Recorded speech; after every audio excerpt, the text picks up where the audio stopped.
যাচ্ছে আর নাচে, এই সমাজ আগামী দিন আরো ধ্বংসের দিকে যাবে। আর এই ধ্বংসের ধসেতে বা দাবানলে তোমার আমার ঘরের বাচ্চাগুলো পুড়ে পুড়ে মরবে, কিছু করার নেই।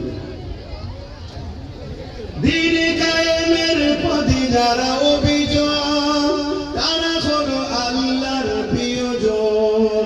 বাতিলের কাছে যারা হার মানে না, সংগ্রাম করে যায় মরণ। যাদের হৃদয়ে আছে আল্লাহর ভয়, তারা কখনো নবী ভুলে যায় না। আল্লাহ প্রেম ছাড়া এই দুনিয়ায় কারো কাছে কোনো কিছু চাই না। আল্লাহুম্মা সাল্লি আলা।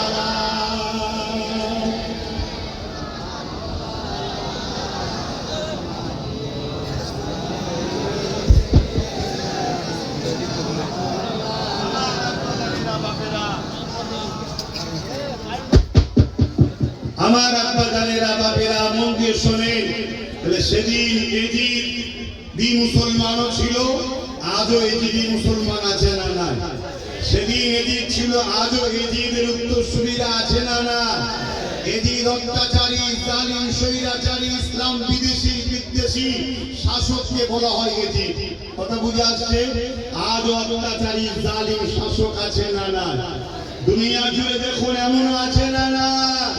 কিন্তু মনে রাখবেন, এদের থেকেও খাতারনাক হলো নামে মুসলমান কিন্তু এজিদের দলের সাথ দেয়।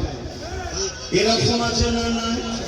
রিসেন্ট তোমাদের জীবনপাড়ার আশপাশে এরকম কিছু মুনাফিক মুসলমান দেখা যাচ্ছে, আছে না না? আবার বড় বড় হুমকি দিচ্ছে শয়তান, বড় বড় হুমকি দিচ্ছে। আবার জানতে হবে এ মুসলমানের গোড়ায় গন্ডগোল আছে। এ যদি ঠিক হতো তাহলে ইসলামের দুশ্মন এজিদের সাথ দিতে বলে সামান্য পয়সার জন্য, সামান্য পদ